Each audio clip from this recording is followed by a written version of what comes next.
વિદેશમાં પહલગામ હુમલા અંગેનો વિડીયો બનાવટી સાબિત થયો.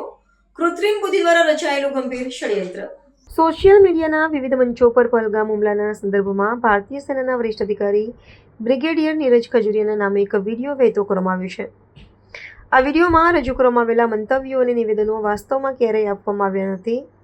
ભારત સરકારની સત્યતા તપાસની એજન્સીએ આ વિષયે તટસ્થ તપાસ હાથ ધરીને પુષ્ટિ કરી છે કે આ દ્રશ્યોને અવાજ ડીપ ફેક તકનીકનો ઉપયોગ કરીને ડિજિટલ રીતે બદલાવવામાં આવ્યો છે. સત્તાવાર અહેવાલ મુજબ આ વિડીયો રાષ્ટ્રીય સુરક્ષા અને સૈન્યની છબીને નુકસાન પહોંચાડવાના ઈરાદે ફેલાવવામાં આવી રહેલો એક વ્યવસ્થિત દુષ્પ્રચાર છે. તકનીકી વિશ્લેષણ દ્વારા જાણવા મળ્યું છે કે આ ભ્રામક વિડીયોમાં અત્યંત આધુનિક પ્રણાલીનો ઉપયોગ કરવામાં આવ્યો છે, જેનાથી સામાન્ય નાગરિકો માટે સત્ય અને અસત્ય વચ્ચેનો ભેદ પારખવો મુશ્કેલ બની જાય છે.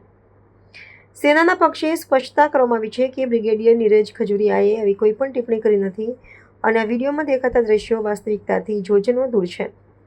આ પ્રકારના બનાવટી પ્રચાર પાછળ સામાજિક તત્વો અને વિદેશી શક્તિઓનો હાથ હોવાની શંકા સેવાઈ રહી છે, જેઓ સંવેદનશીલ સમયે દેશમાં અસ્થિરતા પેદા કરવા માંગે છે.